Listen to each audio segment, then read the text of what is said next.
Okay, got the heads off. Looked like there was a little bit of rusting going on down there. Don't know what that was about. Like in that ring, most of it's clear. All the others are clear to that ring, so I wonder if there was like a leak going on there. Other side.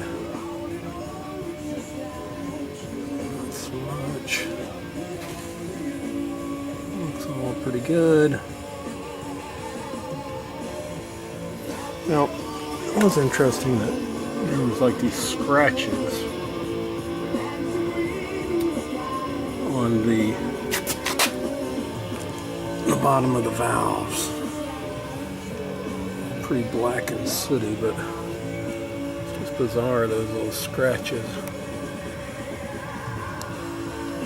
Look at that.